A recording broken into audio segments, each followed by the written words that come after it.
Once upon a time, there was a man named Armand. He was very rich. He owned big ships that sailed across the seas, big fields, and a large house. But the most important thing to him was his son, Julian. Julian was different from other young men. While others enjoyed their wealth, Julian liked to visit poor villages. He wanted to understand the pain of people who had lost everything: homes, freedom, and families.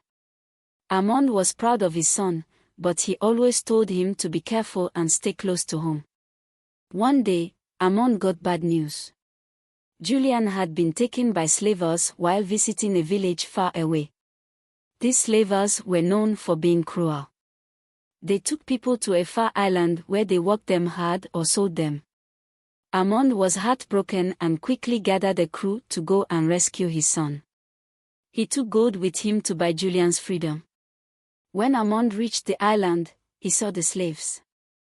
Men, women, and children were all chained up, their faces sad and tired. Armand quickly spotted Julian. He was weak, but his eyes still had some hope. Armand went to the leader of the slavers. "I've come for my son. Name your price and I'll pay it." The slaver leader smiled wickedly. "Your gold can buy your son's freedom, but the others stay here. Do we have a deal?" Armand agreed quickly. The slaver leader called for Julian to be brought forward. But Julian shook his head. "No, father. I won't leave." Armand was shocked. "What do you mean? I came to save you." "I can't leave these people. They've suffered, just like I have. Some of them worse. If you love me, don't just buy my freedom. Buy theirs too." Armand didn't know what to say. He didn't have enough gold to free everyone. He only came to save his son. "Julian, I can't afford to free everyone.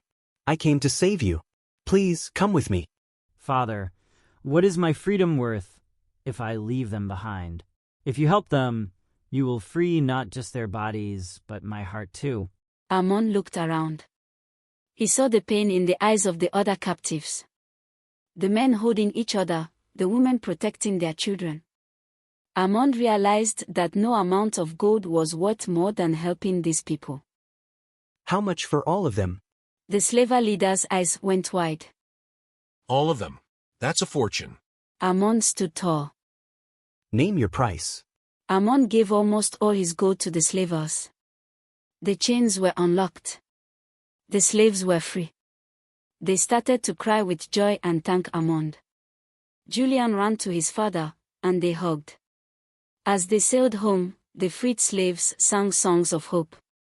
Armand was no longer the richest man in the kingdom, but he felt a happiness he had never known.